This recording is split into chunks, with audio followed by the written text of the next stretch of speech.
साल 2023 आने को है, बचे हैं केवल 2 महीने। इन 2 महीनों में ये साबित कर दो कि आप कुछ बड़ा कर सकते हो। जो आपको पागल कहते थे, जो लोग आपको पसंद नहीं करते थे, जो आपको देखते ही इग्नोर कर जाते, उन्हें दिखा दो कि आप कितने पावरफुल हो। केवल 2 महीने गायब हो जाओ, खो जाओ, डूब जाओ अपने और अपने गोल्स में, ताकि आप 2023 में उन लोगों से नजरें मिला सको जो आपको रिस्पेक्ट नहीं करते थे। दोस्तों, आज मैं आपको एक ऐसी बुक के बारे में बताऊंगा जो आपको अपनी लाइफ को बदलने के लिए ही लिखी गई है, जिसका नाम है 100 वेज टू मोटिवेट योरसेल्फ, जिसे लिखा है स्टीव स्नेडर ने।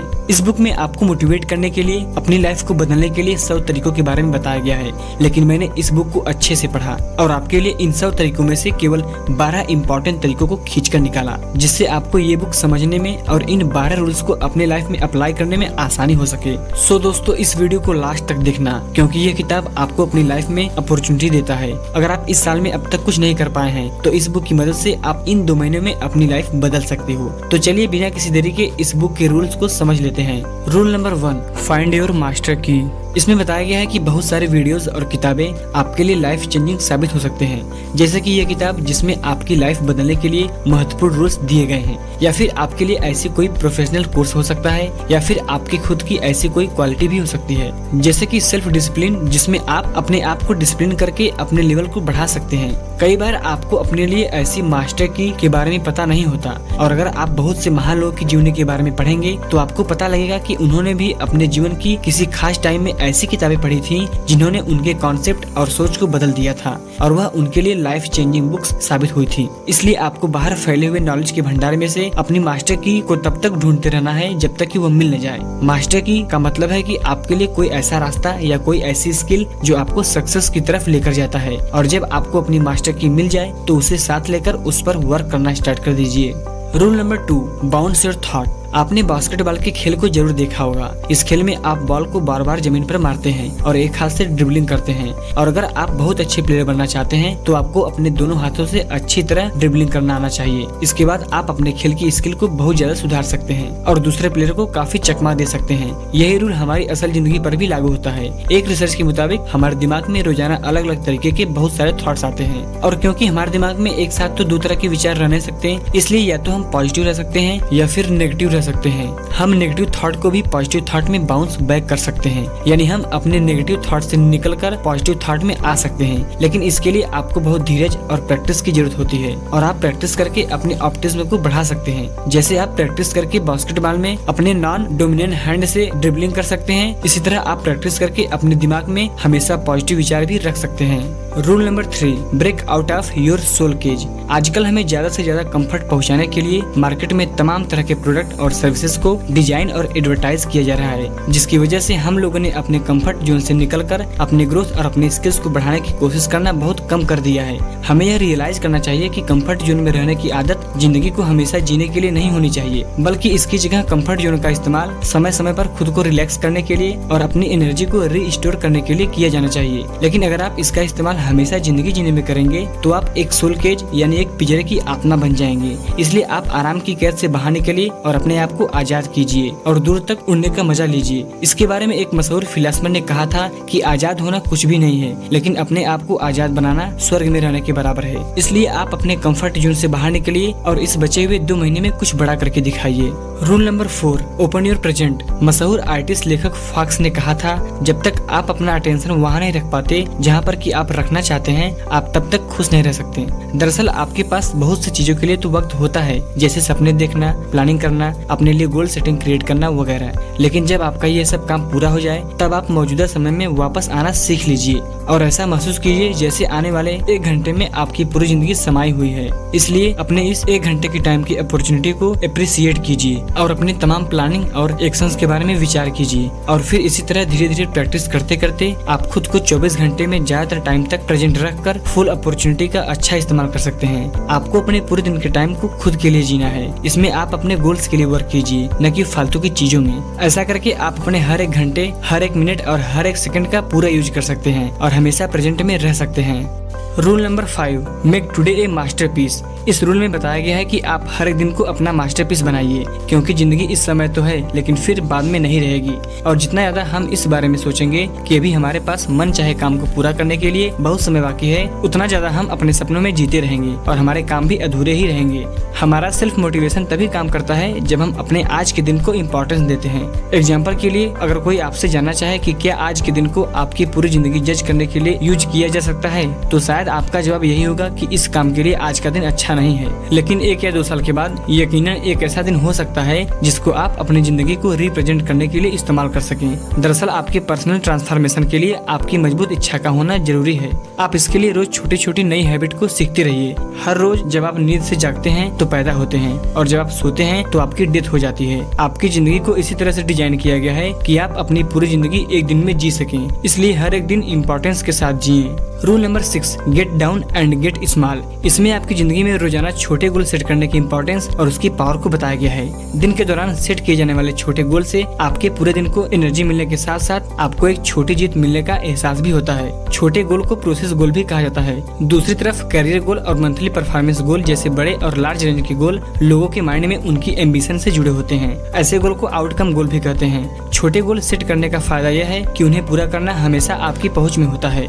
मिसाल के तौर पर आप एक प्रोसेस गोल सेट कर सकते हैं कि आपको लंच करने से पहले अपने जरूरी काम कंप्लीट कर लेने हैं। आप प्रोसेस गोल पर अपना टोटल फोकस रख सकते हैं। जब आप लगातार प्रोसेस गोल सेट करते रहते हैं तो आपका दिन बहुत अच्छे से आपके कंट्रोल में होता है और आपको स्किलफुल सेल्फ मोटिवेशन का एहसास होता है। दिन के आखिर में या दूसरे दिन की शुरुआत में आप अपने आउटकम गोल के प्रोसेस को चेक कर सकते हैं। जो लोग सारा दिन अपने प्रोसेस गोल की सेटिंग बनाए रखते हैं वह आमतौर पर ज्यादा खुश रहते हैं, क्योंकि उन्होंने अपने आसपास की दुनिया के हिसाब से अपने दिन को क्रिएट नहीं किया है, बल्कि उन्होंने अपने दिमाग के अंदर की पावर से उसे क्रिएट किया है। इसलिए आप हर दिन छोटे छोटे गोल को सेट कीजिए और उसको कंटिन्यू अचीव करते जाइए। Rule number 7, upgrade your old habit. आपको अपनी लाइफ में बैड हैबिट के साथ अपने गोल को अचीव करना बहुत ज्यादा मुश्किल होता है। हालांकि हम अपनी बैड हैबिट को आसानी से नहीं छोड़ पाते, लेकिन इनके भी अपने कुछ फायदे होते हैं। मिसाल के तौर पर लोग वैसे तो अपनी नशे की आदत की वजह से सिगरेट पीते हैं, लेकिन फिर भी ऐसा करके वो अपने लिए कुछ फायदे की चीजें करना चाहते हैं। शायद वे लोग इस तरीके से गहरी सांस लेकर रिलैक्स करना चाहते हैं। स्ट्रेस को बैलेंस करने के लिए इस तरह की गहरी सांस लेना बहुत फायदेमंद होता है। इसलिए आपको अपनी आदतों को चेंज करने से पहले यह समझना चाहिए कि उनमें मौजूद खराब चीजें अच्छी चीजों में बदल जाएं। दरअसल आपका सबकॉन्शियस माइंड आपकी बुरी आदतों को बुरा नहीं मानता है,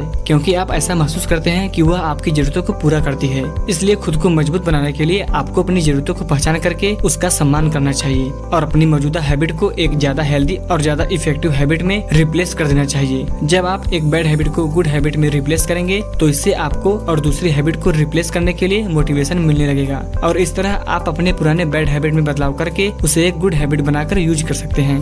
rule number 8, get your soul to talk. अगर आप वाकई में अपनी जिंदगी की पहेली का हल निकालना चाहते हैं तो आप अपने आप से बात कीजिए, क्योंकि वह आप ही हैं जो अपने बारे में दूसरों से ज्यादा जानते हैं, और वह आप ही हैं जो अपने लिए दूसरों से ज्यादा कुछ कर सकते हैं। इसलिए आप इस अफर्मेशन के सेंटेंस को बोलना शुरू कीजिए, मैं हर रोज हर चीज में बेहतर होता जा रहा हूँ। और आप तब तक यह बोलना रिपीट करते रहिए जब तक कि आप वाकई में इस बात को सच में महसूस न करने लगे। इसके बारे में अमेरिकन साइकोथेरेपिस्ट नाथानिल ब्रैंडन का यह सुझाव है कि आप अपनी क्रिएटिव थिंकिंग को डेवलप करने के लिए रोज सुबह अपने आप से यह 2 सवाल कीजिए। पहला सवाल, आपको अपनी लाइफ में क्या चीजें अच्छी लगती हैं, और दूसरा सवाल, कौन सा काम अभी भी करना बाकी है। हालांकि बहुत से लोग अपने आप से बिल्कुल भी बात नहीं करते, वह म्यूजिक सुनते हैं, टीवी देखते हैं और दूसरों के साथ गपशप करते रहते हैं और सारा दिन दूसरे लोगों के थॉट्स अपने दिमाग में भरते रहते हैं। इस तरह की एक्टिविटीज आपको मोटिवेट नहीं करती है, लेकिन आप अपने आप से बातें करके बहुत ज्यादा मोटिवेट हो सकते हैं और अपने काम को फोकस के साथ कर सकते हैं।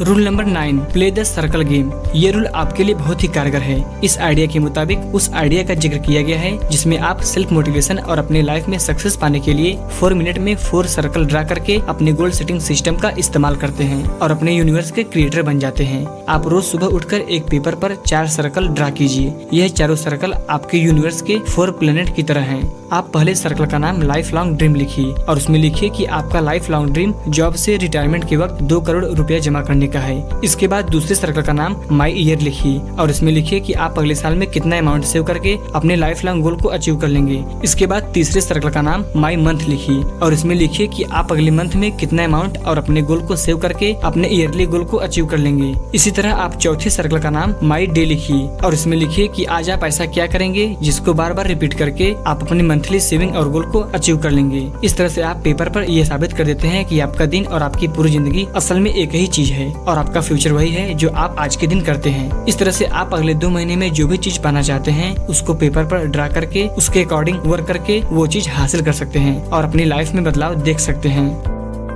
Rule number 10, use the 5% solution. इस रूल में बताया गया है कि जैसे अक्सर महान चीजें बहुत धीरे धीरे क्रिएट होती हैं, इसी तरह से महान सक्सेस को भी धीरे धीरे क्रिएट किया जा सकता है। इस बारे में स्टीव सरेंडर अपना उदाहरण देते हुए कहते हैं कि वह भी अपनी जिंदगी को बदलना चाहते थे। फिर उन्होंने यह पता लगाने के लिए कि असल में वह क्या बनना चाहते थे, इधर उधर की चीजों में छोटे चेंजेस की वैल्यू को देखना शुरू किया। इसके बाद उन्होंने साइकोथेरेपिस्ट डॉक्टर नाथानिएल ब्रैंडन से इस बारे में बातचीत की। तब उन्होंने कहा कि उन्हें रोजाना अपनी लाइफ में 5% ज्यादा पर्पस बढ़ाने की कोशिश करनी चाहिए। हालांकि देखने में तो यह चेंज बहुत छोटा मालूम पड़ता है, लेकिन अगर आप रोज ऐसा कर लेते हैं तो फिर 20 दिनों में आपका सेंस ऑफ पर्पस डबल हो जाएगा। इससे यह पता चलता है कि एक समय में एक छोटे एक्शन पर फोकस करके बड़ी चीजों को पूरा किया जा सकता है। आपकी अलग तरीके से की गई एक छोटी चीज भी आप में जोश भर सकती है। इस तरह आप हर रोज केवल 5% अपनी पर्पस और अपने काम को बढ़ाकर अगले कुछ दिनों या कुछ महीनों में बड़ी चीज क्रिएट कर सकते हैं। Rule number 11, pin your life down. इस रूल को अगर आप फॉलो करते हो तो आप सही प्लानिंग करके अपनी जिंदगी में जीत हासिल कर सकते हो। आइए इसे एग्जांपल से समझते हैं। एक रेसलिंग पहलवान बहुत अच्छी तैयारी करने के बावजूद अपने ज्यादातर मैच हार जाया करता था। जब उससे इस बारे में पूछा गया तो उसने बताया कि वह हर मैच से पहले अपने दूसरे पहलवान के सारे दावपेच के हिसाब से उस पर पलटवार करने के लिए पूरी तैयारी के साथ मैच में जाया करता था, लेकिन दूसरा खिलाड़ी खेल की रफ्तार को अपने मुताबिक सेट करके उस पर हावी हो जाता। तब उसको उसके दूसरे खिलाड़ी के अटैक प्लान पर फोकस करने के लिए सुझाव दिया गया। इसके बाद उसने इस बात पर ध्यान नहीं दिया कि उसका दूसरा खिलाड़ी कौन से दावपेच आजमाता है, बल्कि उसने अपनी तरफ से पहल करते हुए अपने बहुत से दावपेचों के साथ उस पर अटैक करना शुरू किया और फिर वह एक के बाद दूसरे मैच में तमाम दूसरे खिलाड़ी को पिन डाउन करने लगा, यानी उनको नीचे गिराने लगा और अपने हर मैच को जीतने लगा। इसलिए आपको किसी भी जोखिम काम को करने से पहले थोड़ा समय निकाल कर उसके बारे में प्लान कर लेना चाहिए और अपने अटैक का प्लान खुद डिजाइन कीजिए। अगर आप अपने चाल पहले चल लेते हैं तो आप जिंदगी की प्रॉब्लम को आसानी से पिन डाउन कर सकते हैं। Rule number 12, exploit your weakness. इसमें बताया गया है कि आप कैसे अपनी कमजोरी को भी अपने फायदे के लिए इस्तेमाल कर सकते हैं। इसके लिए आप अपनी स्ट्रेंथ और वीकनेस की 2 अलग अलग लिस्ट तैयार कीजिए और अपनी पहली लिस्ट यानी स्ट्रेंथ वाली लिस्ट को ऐसी जगह रखिए जहां आप इसे देखकर हमेशा इंस्पायर होते रहें। इसके बाद आप दूसरी लिस्ट यानी वीकनेस वाली लिस्ट को ध्यान से स्टडी करके उनके अंदर की इंटरेस्टिंग खासियत नोट कीजिए और ये देखिए कि वह कैसे आपके लिए फायदेमंद हो सकती है। इस बारे में स्टीव सरेंडर ने अपना उदाहरण देते हुए बताया कि मुझे अपनी जिंदगी की शुरुआत में लोगों से बात करना बहुत मुश्किल लगता था, इसलिए मैंने लोगों को लेटर्स और नोट्स लिखना शुरू किया और इसे अपनी हैबिट में शामिल किया। इसके बाद मेरी लेटर्स और नोट्स की वजह से मेरी बहुत से दूसरे लोगों के साथ रिलेशनशिप क्रिएट हो गई। वहीं अगर मैं अपनी वीकनेस पर ही फोकस करता रहता तो फिर यह रिलेशनशिप कभी क्रिएट नहीं हो सकती थी। इसलिए अगर आप अपनी वीकनेस की लिस्ट के बारे में अच्छी तरह से सोच विचार कर लें तो आप देखेंगे कि उसमें कोई भी चीज ऐसी नहीं है जो आपकी स्ट्रेंथ ना बन सके और इस तरह आप अपनी वीकनेस को पहचान कर उसे अपना स्ट्रेंथ यानी अपनी ताकत बना सकते हैं। दोस्तों, इस वीडियो में आपने एक ऐसी पावरफुल बुक के बारे में जाना जो आपको अपनी जिंदगी में आगे बढ़ने के लिए फोर्स करती है और आपको हर कदम पर मोटिवेट करती है। इस वीडियो में बताए गए रूल्स की मदद से आप अपनी लाइफ में जो चाहो वो अचीव कर सकते हो। अगर आपने इस साल में अभी तक कुछ नहीं किया है तो इस 2 महीने में आप इन 12 रूल्स की मदद से साल के अंत में एक बड़ा बदलाव देख सकते हो। दोस्तों, आज की वीडियो में बस इतना ही। उम्मीद